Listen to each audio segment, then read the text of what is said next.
Great.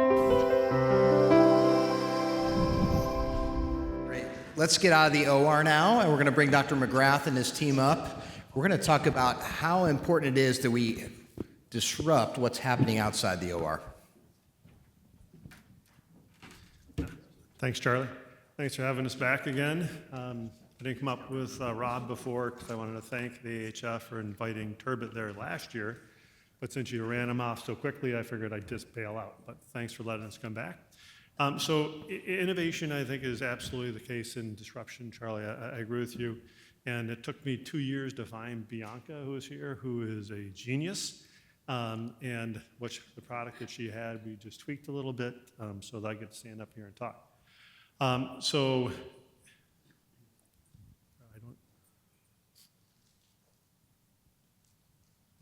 I'm conflicted, more conflicted than most people, but maybe a little bit less than Charlie. And all these things are conflicts within my talk.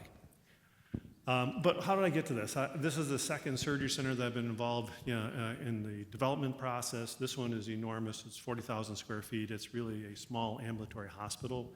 It's multidisciplinary.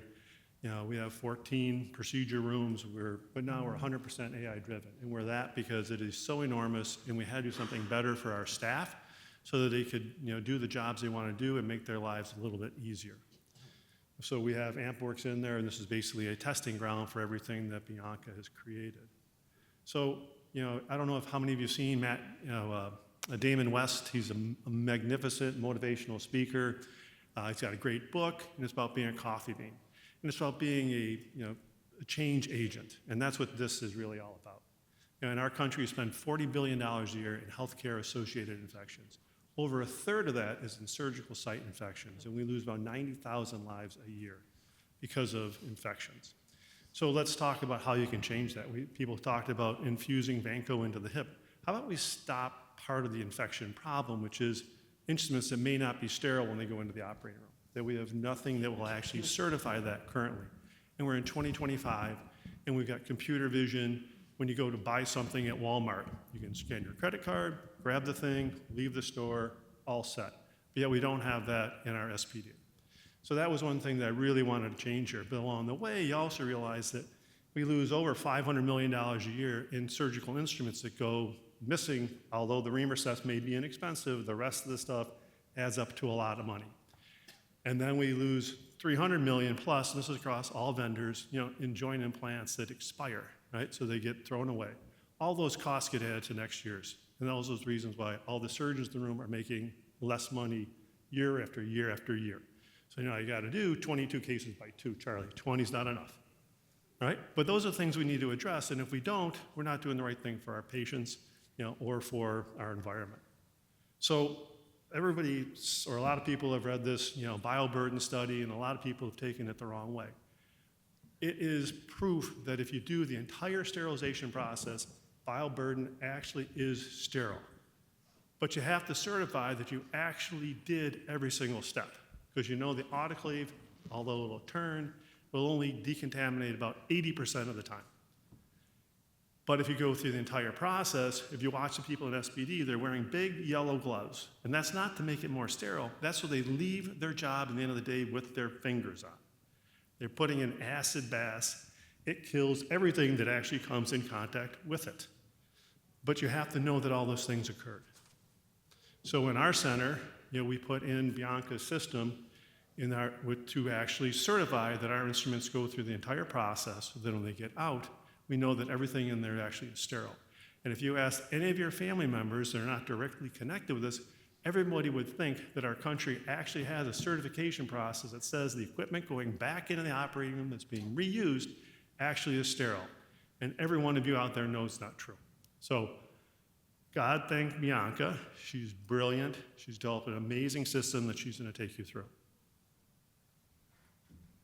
Well, thank you so much, Dr. McGrath. I'm Bianca, the CEO and founder of AMPAworks, and because of some of the issues that Dr. McGrath spoke about, like sterility, ensuring sterility occurred through computer vision monitored inventory, spoilage and stockouts. Hospitals and surgery centers are just spending a ton of money right now on these inventory issues and waste.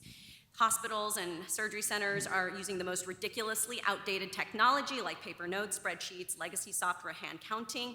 And of course, and I know all of you who work in the OR know that you have all been professional dumpster divers at some point.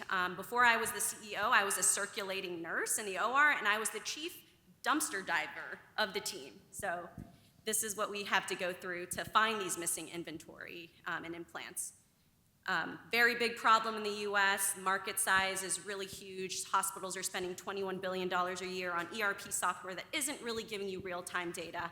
So what we did is we created a smart AI camera using computer vision and a smartphone app so you can see your SPD, you could see your shelves in one pane of glass.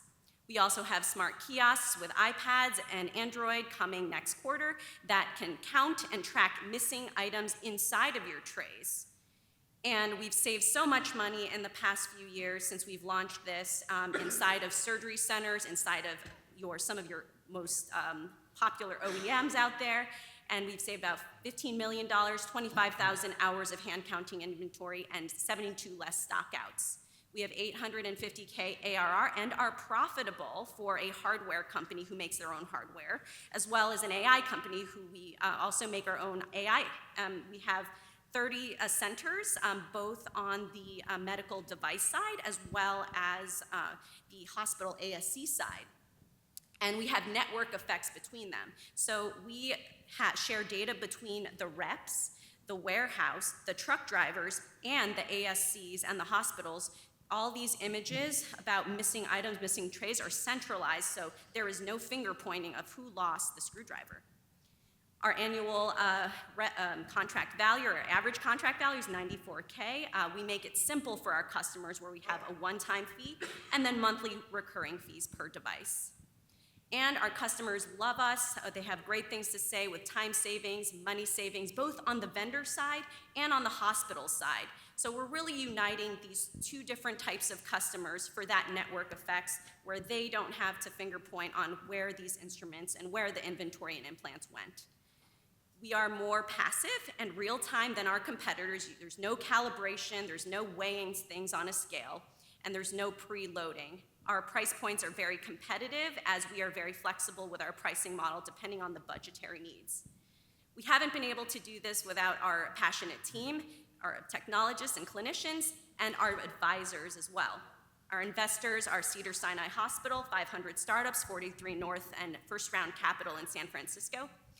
And we're really excited to be here to show off our new AI camera, version 3, and our new version 4 is launching next quarter. We have a strong team that is high growth with a large network of OEMs communicating with their hospital accounts collaboratively in our system.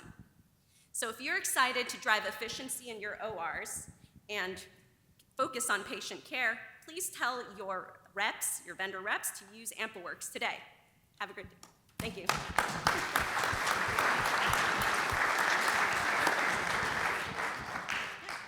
Brian, you started out speaking about ensuring sterility. I understand clearly how the AI can track inventory. How is it tracking that? How is it ensuring sterility? So the brilliance of this whole thing is actually just before it goes, it's either wrapped or put in a pod or a SteriCube, that it's actually looked at, in the reassembly place after it comes out of the washer, and the kiosk is there in SPD to actually track it like the pictures Bianca just said. So you can see that everything is actually in the tray before it actually is now beyond visualization.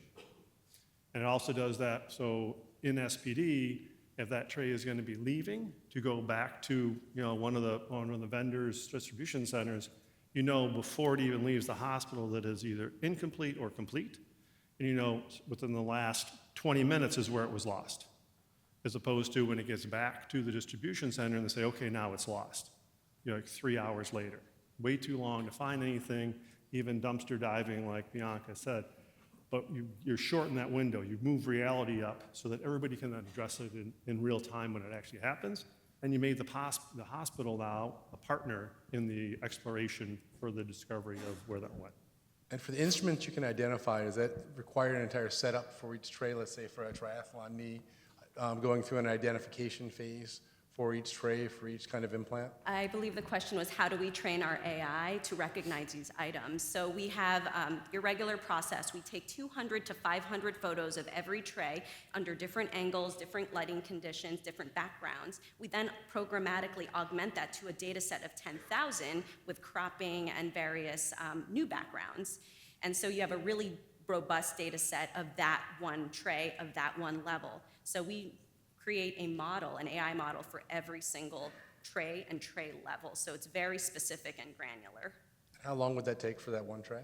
Yes, so our time to train the model is actually, for one tray, we take 3 hours. We have trained former scrub techs or scrub techs who are doing a side gig with us, actually labeling this, and people who used to work at ZB, Stryker, some of their warehouse employees or former warehouse employees will come and work for us and label trays. Thank you. But Mike, once that's labeled, in that 3-hour period, you now have 10,000 iterations of that all over the world. So it's just the time to do it. But I think that part of the brilliance of the thing is then being able to use an AI version to then take those and make it into 10,000 copies of them.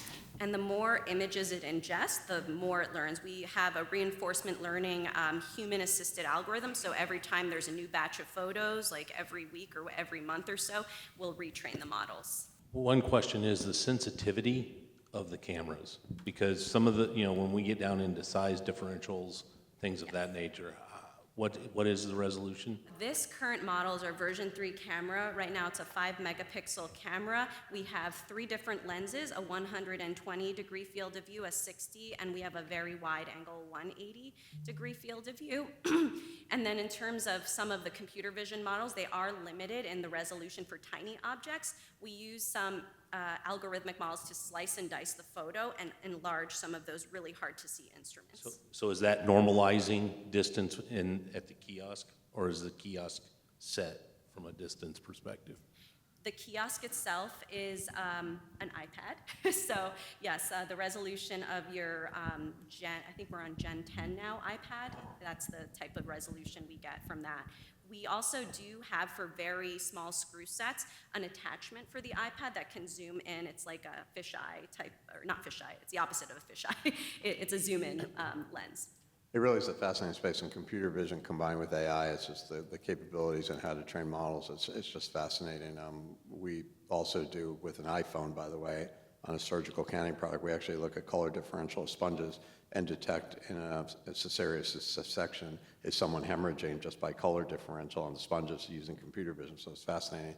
Let me go back, though, to one spot you didn't talk about, and of every core business, and that's your intellectual property. And right now, there's lots of companies focusing on ambient intelligence right now with wide field of view, unbelievable cameras, doing edge devices from NVIDIA that cost practically nothing. That's actually computing lots and lots of different models. And we are doing computer vision of all our instrument trays right now. And we are going to train models which will be built into ambient intelligence. We'll have 4 cameras around the supply chain rooms and the OR and the stocking inventory to be able to track from multiple different angles where you don't necessarily have to do a direct line of sight. And that's just one example. But when we look at the intellectual property space, it's already so cluttered on this. How are you protecting this as a company to build on it further? We do have patents. We started our company in 2017. My co-founder, Kayvon, is a patent attorney. He formerly used to work for GoPro and McKesson and Apple for their vision systems. So we do have a robust patent portfolio of both executed and pending patents currently. And then we also have some non-obviousness to our algorithms that are trade secrets. Robert, to go to your question a little bit, if you look at Rex is an incredibly expensive tool that has unbelievably great resolution, but it takes 7 minutes to look at a tray. Your truck driver doesn't have that kind of time, and it's bulky, and it's in fixed position. There's a lot of competition out there for everybody's stuff. This is just something that exists now and will grow.